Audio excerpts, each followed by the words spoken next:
days, technology seems to revolve around our lives.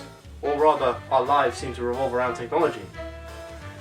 We usually use mobile phones, sat nav, but when we think of cinema, we think of those old projectors, those old spools of reel.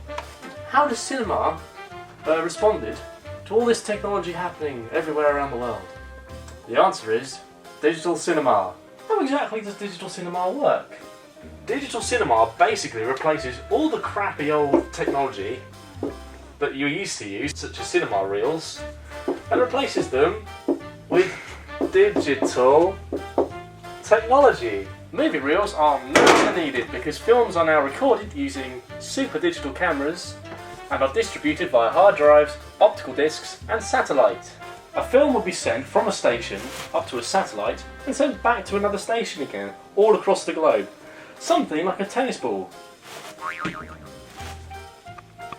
This can mean absolutely huge savings for British producers out there.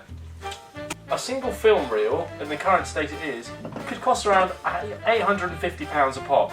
Just like this light green soldier here. A lot of light green soldiers, movie reels today, would cost, for a 5,000 film release, roughly £4 million.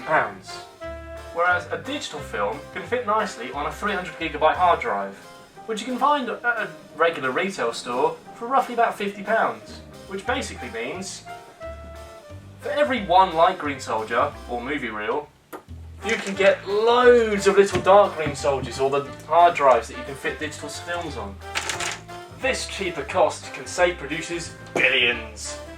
With traditional films, they were usually distributed globally in a staggered way. In other words, they would be distributed to different countries at different times. Which meant, if a country had got it first, and pirate copies were made, the pirate copies would most likely be distributed to all the other countries before the actual film got there. With digital cinema, however, digital films can be distributed around the world really quickly, simultaneously, for a much lower cost. This makes it much less likely to have staggered piracy. You wouldn't steal a car, you wouldn't steal my handbag, so don't, whatever you do, watch pirate films. It's the same as stealing, it's just as bad, and I'll get really angry at you. Urgh. Unfortunately, digital cinema does come with its own costs. Converting theatres to digital is really costly. It's roughly £100,000. And then there's projectors.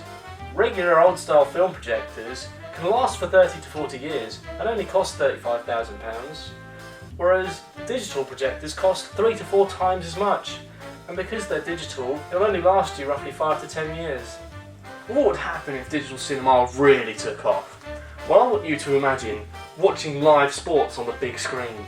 Or watching special events like the Olympics on a massive TV with loads of other people cheering. Or, at the very best, think of all the other digital things you can do with a giant cinema screen. It's all coming to a cinema near you soon. In 2030. Maybe about then, yeah.